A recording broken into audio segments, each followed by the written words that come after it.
As young girls, we women were trained to put others before ourselves. Couple that with some of the ways we learn to mask, and you end up with difficulty prioritizing yourself. In this episode, we'll unpack how this happens and what makes it such a huge problem for your business. And I'll share how you can start working with this today so you can keep this pattern from wrecking your business. Be sure to listen. Welcome to the Self Loved ADHD Woman's Way podcast. I'm your host, Jen Barnes. If you're an ADHD woman entrepreneur, ADHD adjacent, or ADHD ish, you've come to the right place. We'll dive deep into the unique challenges you face, from the inner turmoil to the outer obstacles. We'll blend neuroscience, IFS, and somatic healing and explore practical strategies to help you navigate the world of entrepreneurship with ADHD with greater ease and effectiveness. I'm glad you're here. Hey, it's Jen. I'm so glad you're here. I'm excited to talk about what I see as a common first hurdle for entrepreneurship that a lot of women, ADHD women especially, have to overcome. And as a coach and in my other business, a psychotherapist, I have a front row seat to the lives of many. And something I hear a lot from women, or really rather a pattern I see, is that most women, especially moms, struggle to prioritize themselves, to put themselves first. And if this is you, you might have a priority list that sounds something like this: everyone else's needs, everyone else's wants, your needs, and then your wants maybe someday. Does that ring any bells? And if this is you, there's no judgment. Society has trained women to do this. In the words of author Soraya Kamali, who wrote Rage Becomes Her: The Power of Women's Anger, a book I highly recommend, but recommend you read it in small increments since it's valid anger. At any rate, we have what she calls the caring mandate placed upon us from a very young age. We were taught that we had to put everyone else before ourselves, that we had to care about everyone else, even random strangers, more than ourselves. And on top of that, with ADHD, a lot of us learn to mask through people pleasing, because people pleasing kept us out of trouble. And again, this was all subconscious. Like, we weren't little kids going, "Ooh, I know if I do this." We weren't intentionally trying to be manipulative.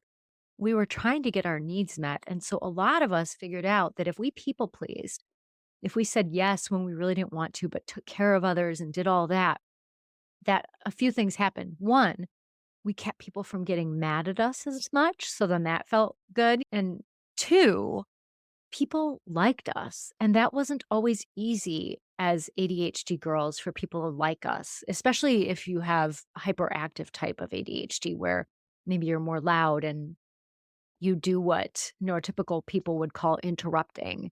And it may have been hard to have people like you. And so when you people please, then people like you, not for the right reasons and not the right way, but that's for another episode. But our little selves figured that out. On top of it, when you people please, you're being helpful. And when we were helpful as young girls, we figured out that people gave us a little more grace. So when we had our ADHD moments, or our traits came up in a way that was bothersome to others, they gave us more grace. They were more patient with us because we were such good helpers, right? We were such good caretakers, if I dare say. So we come by this super honestly. This was how we were raised and how we figured out to navigate the world as young girls with ADHD. And here's the thing: that doesn't mean we have to continue living this way.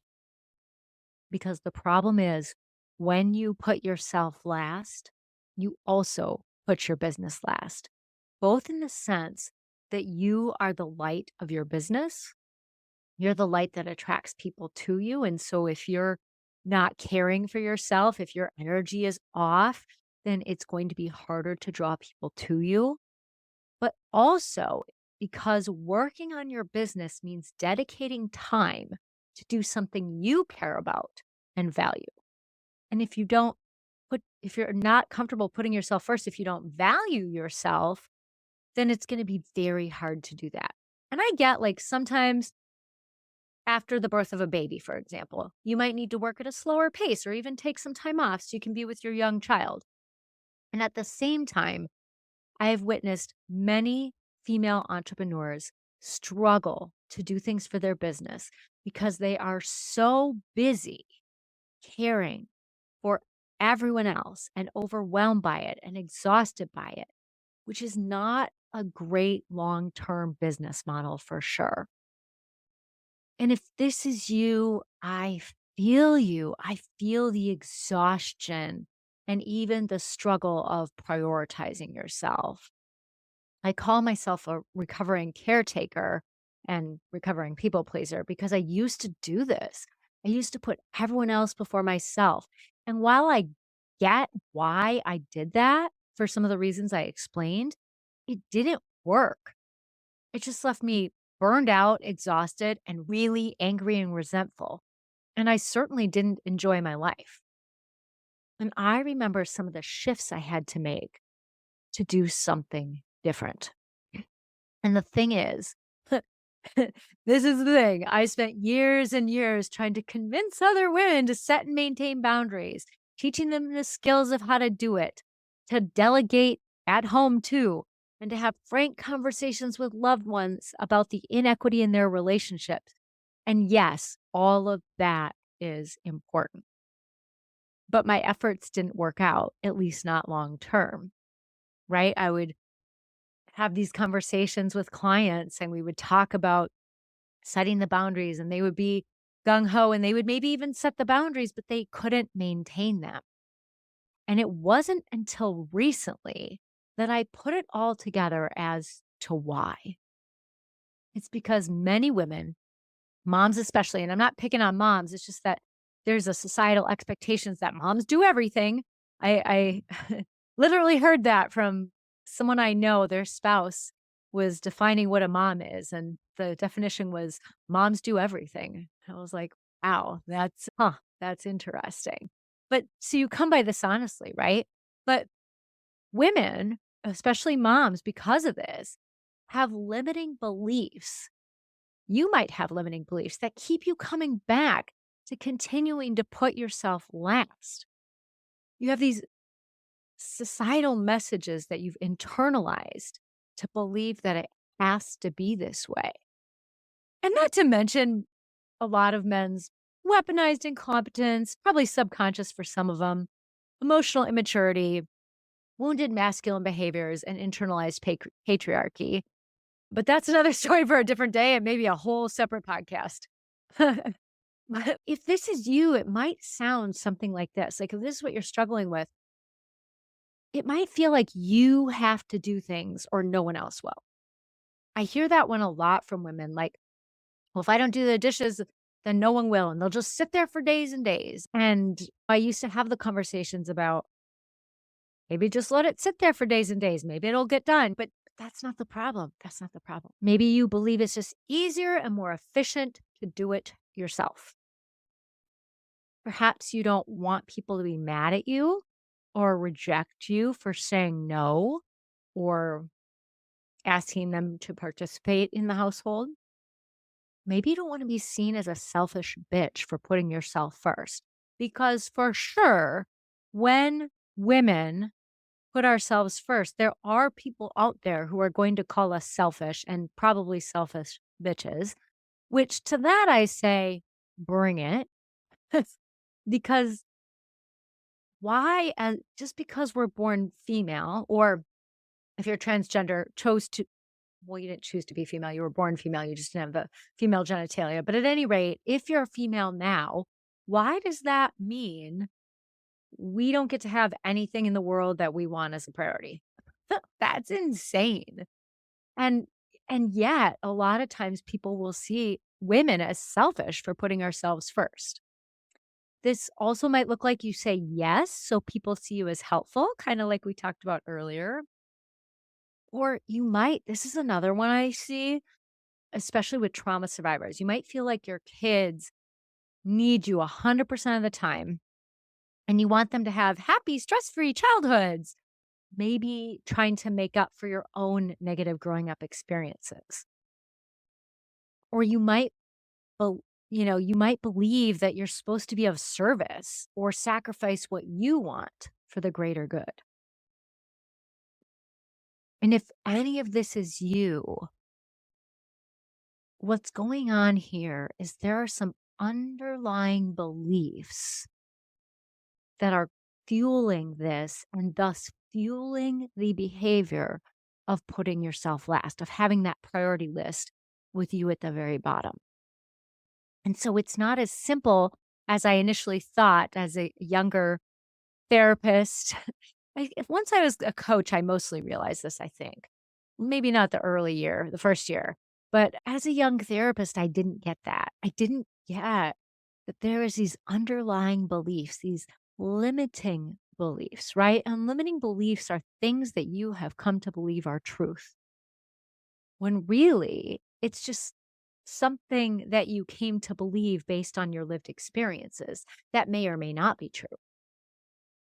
And in a lot of cases, because limiting beliefs aren't working for you, those beliefs may have worked at one time, but are no longer effective now. Like maybe there's a part of you that learned to people please, like with me, and that may have been really effective growing up so you'd stay out of trouble.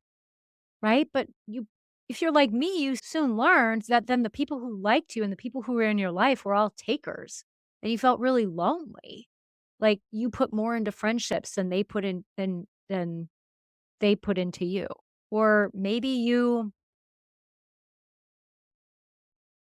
did this as a way to make yourself feel better about yourself because you felt so bad about your ADHD that subconsciously as a little girl you figured, "Oh, I have to prove myself all the time."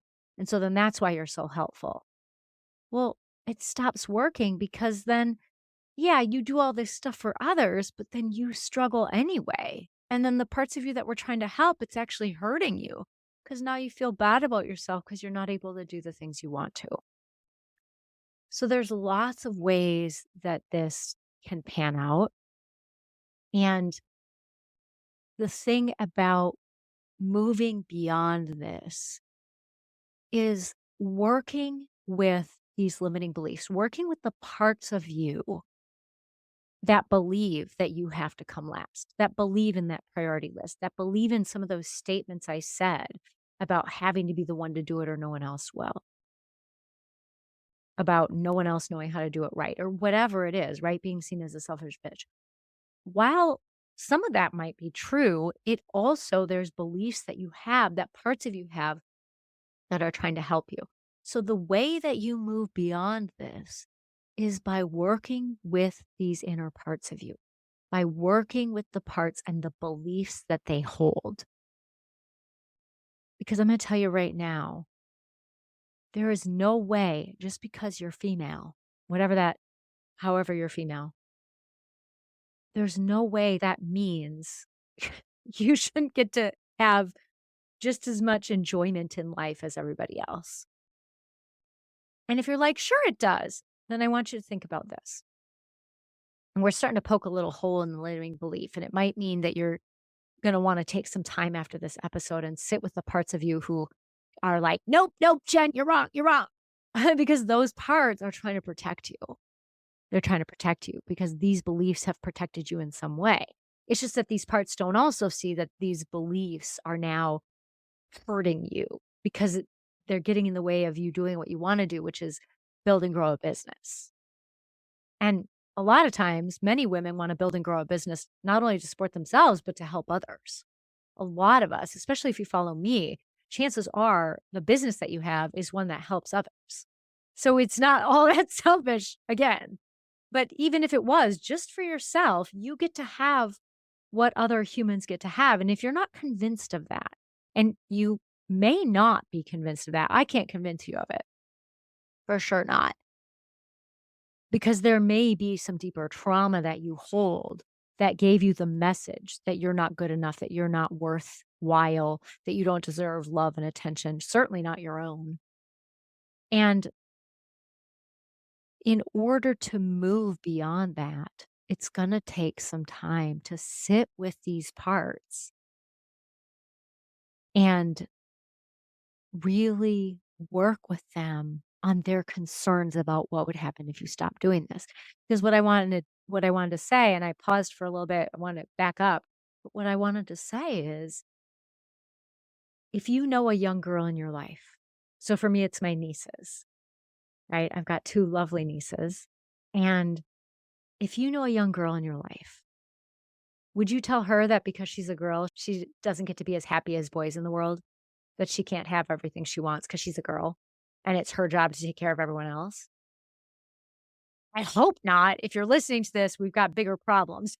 If you're like, "Yep, absolutely," then either book a one-to-one coaching session with me, like, seriously, or maybe it might even be a therapist to help with some of that, but a lot of us are like, "Absolutely not. Of course, I wouldn't tell that to my little girl niece or my nieces aren't little girls anymore, but I wouldn't tell that to my nieces, or I wouldn't tell that to my daughter, or I wouldn't tell that to my neighbor kid who's a girl," right? Or even you might not tell other women, although sometimes women can be the harder policers around this, right? There are some women who can really be nasty to other women when women try and go for it. But to be honest with you, if you're around those type of women, I don't know about you, but I'm not interested in that kind of a circle. I want to be in a circle of women who support each other, who lift each other up, who celebrate each other's wins, even when you're if you're not maybe having any wins right now, still celebrating the women in your life that they are and supporting them going for it. That's the kind of communities I'm interested in being in, and I hope that's what you're interested in being in too, and quite frankly, part of getting out of this, part of getting out of some of these limiting beliefs might be shifting the people that you're hanging around. If everyone that you're hanging around is telling you that because you're a woman, you're responsible for everything in the house, that you're responsible for the birthday parties and the Christmas parties and the gifts and the medical and dental appointments and the laundry and the don't get me started, right? And I'm not suggesting everyone leaves their husbands, although I did just read the book When Women Were Dragons. That was fascinating in terms of the symbolism of women stepping into their power and stopping playing small, but I digress. But more, see if you can get into circles with other women who are doing what you're doing, other women entrepreneurs. Certainly, I have a program. If you're interested in that, I'll put a link in the chat and you can check it out.